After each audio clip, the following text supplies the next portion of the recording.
Bienvenidos a su canal de Inmunólogos en el Mundo. Tenemos una presentación que es la continuación del efecto de las pandemias y la actividad solar, por lo cual Inmunólogos en el Mundo tiene el placer de presentar el interesante tema entre la correlación entre bajas temperaturas y presentación de pandemias. Vamos a abordar este tema y poniendo a prueba esta hipótesis mediante la correlación. Vamos a buscar si existe relación entre las epidemias y pandemias que se han presentado durante los últimos 20 siglos, al menos las más importantes. Anterior a esto, pues ha habido también epidemias y pandemias, pero no se tiene registro por escrito y por lo tanto, pues no se conoce bien ni las causas ni cuántas personas podía haber afectado. Entonces, de lo que se tiene mejor registro es durante estos 20 siglos y vamos a poner a prueba pues si el periodo en el cual ocurrieron estas epidemias y pandemias corresponden también con los periodos de baja temperatura en el planeta. Entonces aquí vemos una serie de regiones en donde se presentaron, ¿sí?, epidemias que pueden ser de tipo local, regional o tipo pandémico. Y los lugares en donde afectaron y el tipo de agente causal que las provocó. En algunos casos puede ser malaria, ¿sí? En otros puede ser viruela, en otros peste bubónica y en otros casos cólera morbus. Muy bien, pues vamos a entrar a la contrastación de esta hipótesis. Y vamos a ver que en este mismo cuadro, ¿sí?, y vamos a correlacionarlo con una reconstrucción de temperaturas, en el cual vemos en una escala en grados centígrados, en el eje de las X, y en el eje de las Y, una escala de esos 20 siglos. ¿Sí? Entonces, que es justamente lo que corresponde a los 20 siglos de las epidemias que están señaladas en este cuadro. Entonces, vamos a ver que la primera epidemia, ¿sí?, que corresponde a malaria, ocurre en estos años, en el 79. Aquí vemos que existe una disminución. Y luego también vemos epidemias de viruela en el Imperio Romano en el año 164. Y también epidemias en China en el año 265 al 313. Aquí vemos que también existe otro pico. Después vemos que peste bubónica 540 a 542. ¿Sí? Y aquí vemos este pico también de bajas temperaturas. 581 corresponde a viruela en la India. Y después tenemos un periodo de presentación de peste bubónica que puede ir desde el año 250, será más o menos aquí, y abarcaría hasta 500, hasta el año 680.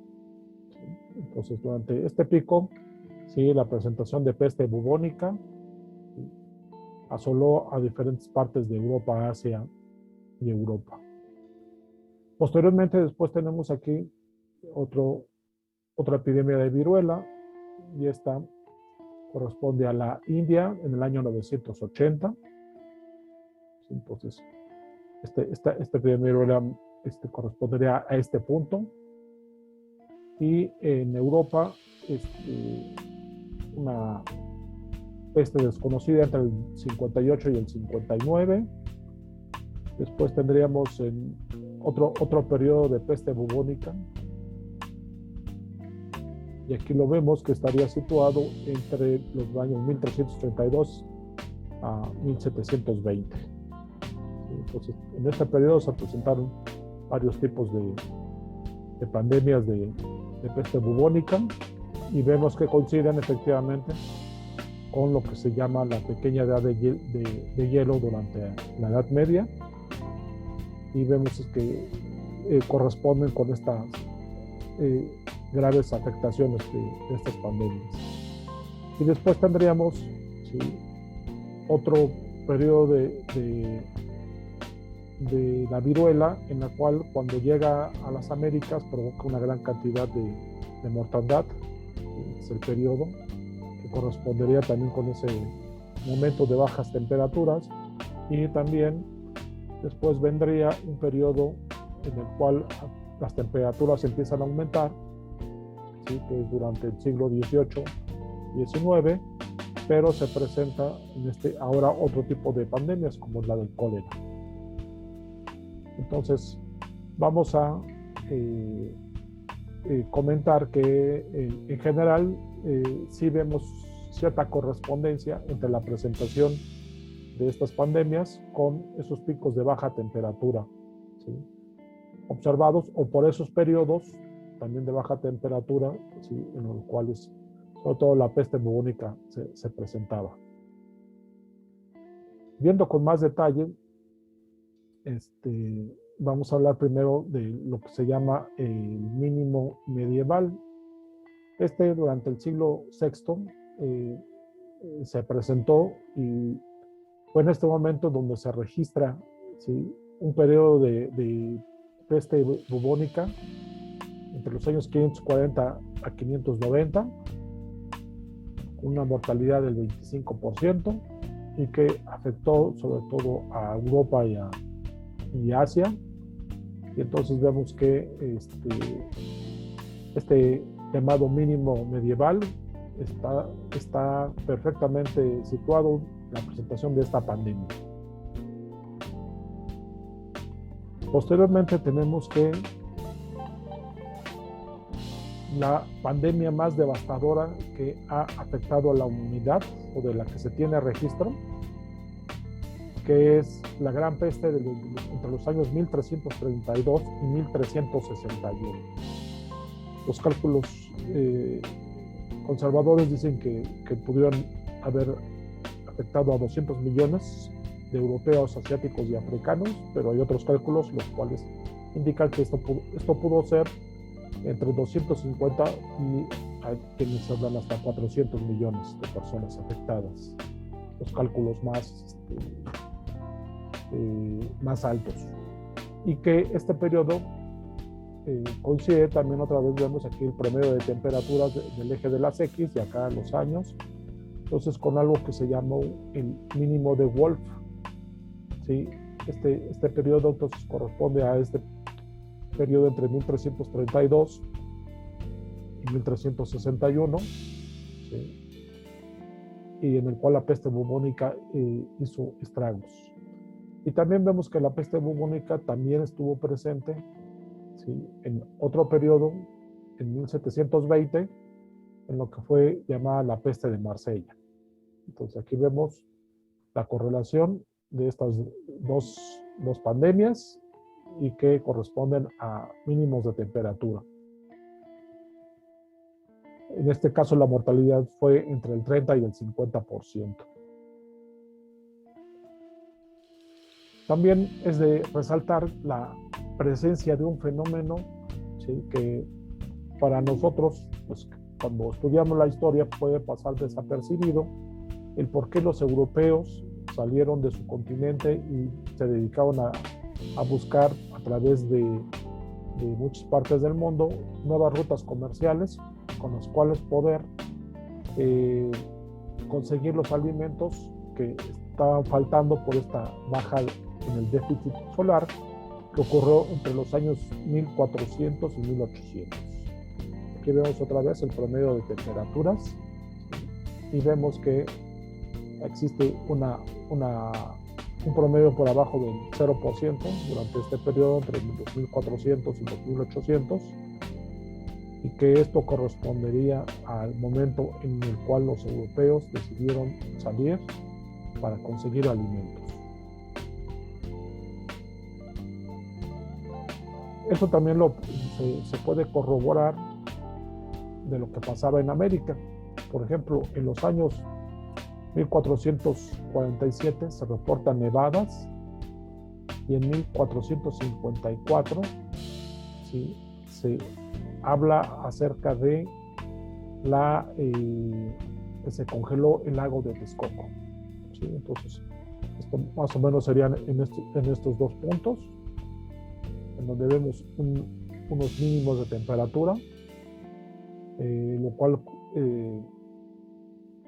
comprobaría pues el hecho de que entre ese periodo de los 1400 a los 1800, en el cual se le ha llamado la pequeña edad del hielo, de la Edad Media, entonces, bueno, y más allá de ella, pues correspondió a estos fenómenos que en América también se presentaron y que ha quedado registro de los mismos.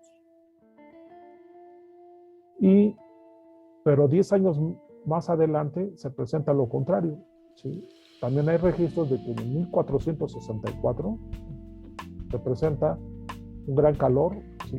Y se dice que del cielo llueve fuego y que esto causó grandes problemas y grandes sequías para la población. Entonces, provocando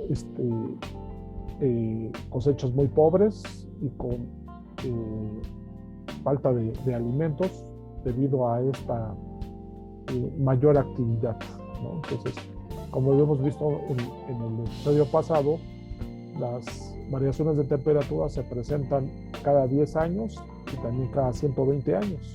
Entonces, esto fue un rebote de ese periodo de bajas temperaturas en donde se congeló el lago y luego a los 10 años estaba la sequía. También es algo muy importante remarcar que durante la conquista de América los españoles se vieron enormemente beneficiados por la guerra biológica que se estableció, ¿sí? Cuando ellos, que tenían cierta protección frente a la viruela, llegaron a América, y la población que no tenía esta protección contra la viruela, ¿sí? Se vio mucho más afectada. Y esto correspondió a otro mínimo en la temperatura que se llamó el mínimo de Spurrier. Entonces, durante este mínimo de Spurrier, entonces, la viruela cobró la vida de 56 millones de personas, ¿sí? Y es indudable que esto jugó un factor defensivo, más bien un factor ofensivo, puesto que la mortalidad reportada para las poblaciones locales fue del 90%. Entonces, esto aniquiló cualquier grado de defensa, ¿sí? Y facilitó la conquista, puesto que los españoles, que ya tenían mucho tiempo de tener contacto con la viruela, ya presentaban lo que se llama la inmunidad de rebaño, en donde el grado de afectación de una enfermedad es menor, ¿sí? Porque ya la mayor parte de la población ya tuvo contacto con la gente y hay pocas personas susceptibles. En cambio, en una población en la cual no ha tenido contacto el germen, entonces el grado de susceptibilidad es mucho mayor, y pues por eso la presentación de la pandemia en la población local, no así en los españoles. Muy bien, entonces ahora vamos a hablar acerca de otro periodo en la historia, el cual también resulta bastante complejo y convulsivo, que fue durante el siglo XIX. En México el siglo XIX estuvo marcado por las guerras de independencia, pero también por una serie de guerras intestinas locales, y toda esa década de 1810 a 1910 fue tiempo de grandes levantamientos. Inició en el 1810 con la independencia y en 1910 con la revolución.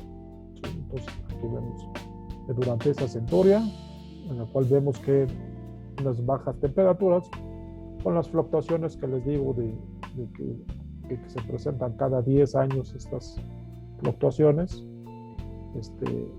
se presentaron, pero hicieron que hubo una baja de alimentos, y posiblemente esto contribuyó de manera decisiva a las guerras y a las epidemias que generalmente vienen asociadas.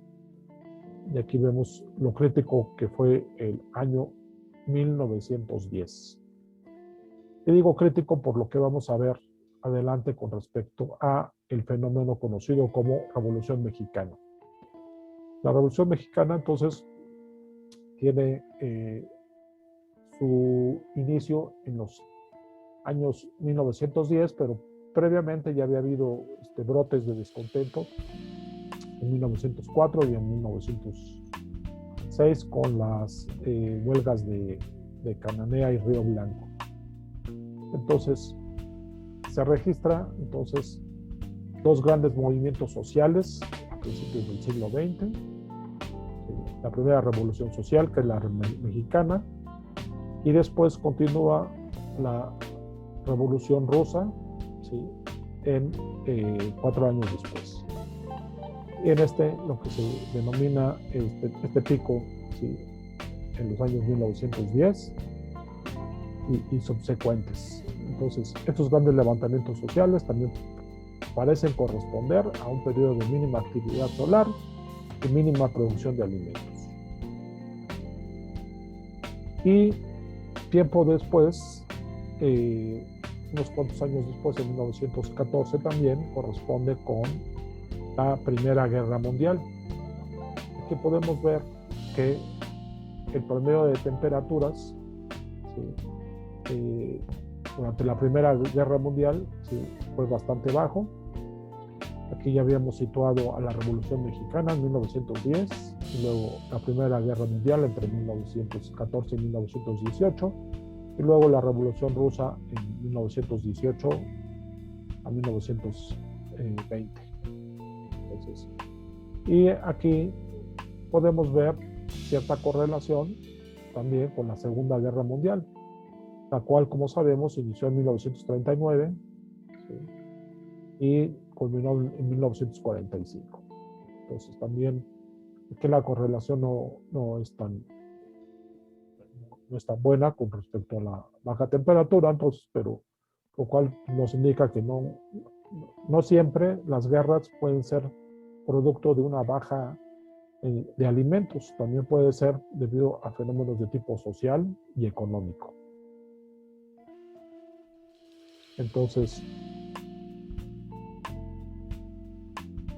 ¿qué conclusión podemos sacar de esto? Bueno, pues tenemos en la época actual 20 años en los cuales existe un déficit de energía solar y que esto pudiera explicar lo que nos está pasando actualmente y que esta falta de energía solar va a repercutir en nuestra inmunidad y en nuestro estado de salud. Sobre todo por el efecto que tiene la vitamina D, que es producida en nuestra piel debido a la presencia de los rayos solares. Entonces, si hay una menor actividad solar, también nuestra inmunidad se va a ver afectada por esta menor síntesis de vitamina D, que aunque todavía no sabemos mucho de ella con respecto a la inmunidad, lo que estamos conociendo es que existen grandes implicaciones. Aquí vemos, ¿sí?, cómo este déficit de energía solar que empezó en el 2004, ¿sí?, el cual aquí vemos una variación hacia arriba alrededor del año 2008-2009, pero después ya vemos un descenso, otra pequeña subida alrededor del 2011, pero después viene una disminución, ¿sí?, y ya el promedio ya bajó por abajo de 0 grados centígrados, y para el 2021 todo parece indicar que esta baja va a ser mucho más marcada. Entonces, hace mucho tiempo que no veíamos esta condición de que en el verano tuvimos que ponernos chamarra en las noches o en la mañana porque está haciendo mucho frío. El volcán Iztaccíhuatl acaba de recuperar su glaciar en pleno verano, lo cual también es algo sumamente extraño, ¿sí? Entonces, pues las predicciones de que estamos entrando a una nueva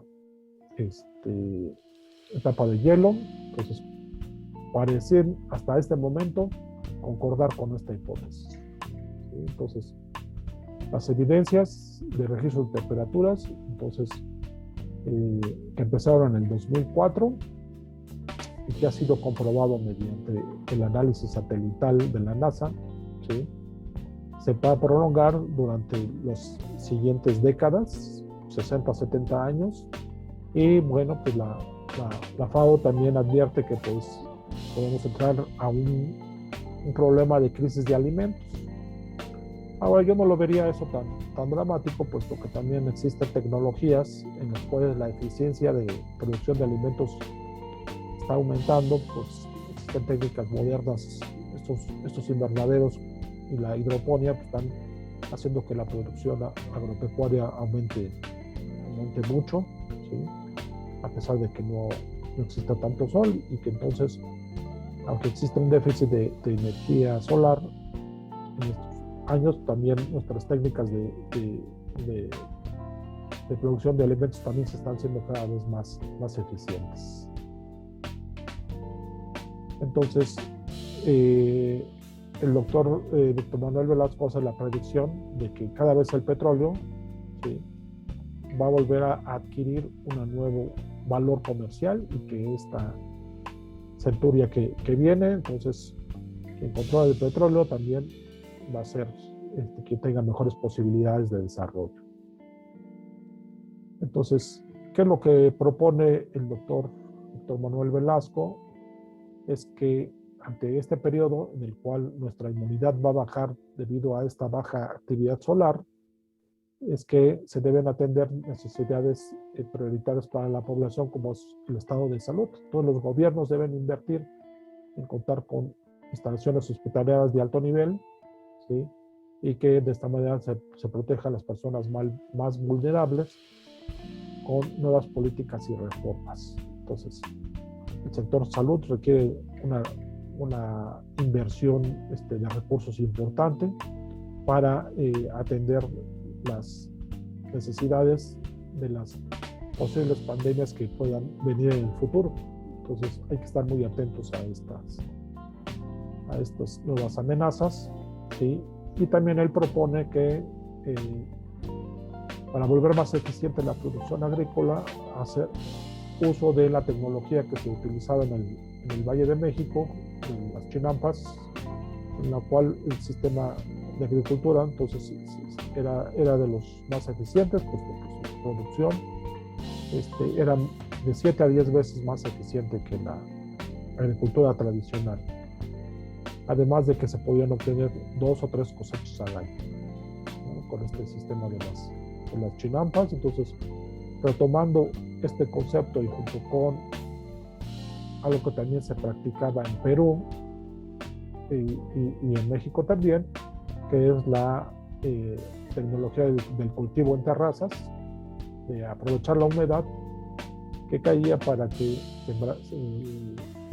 utilizarla en varios tipos de cultivo. Entonces esto podría permitir una mejora en la producción alimentaria que contrarreste esta menor cantidad de energía solar que puede ocurrir. Pues muy bien, entonces no me queda más que agradecerles su atención, y también Inmunólogos en el Mundo tiene una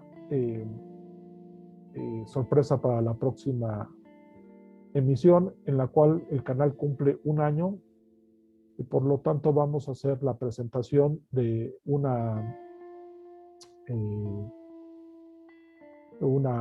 la tercera parte del tema, qué va a pasar en el futuro, y también presentaremos posteriormente el curso de inmunología básica, el cual vamos a lanzar para que toda nuestra audiencia pueda tener mejores conocimientos inmunológicos para la preservación de la salud. Les agradezco su atención y me despido cordialmente, deseándoles una magnífica jornada. Hasta luego.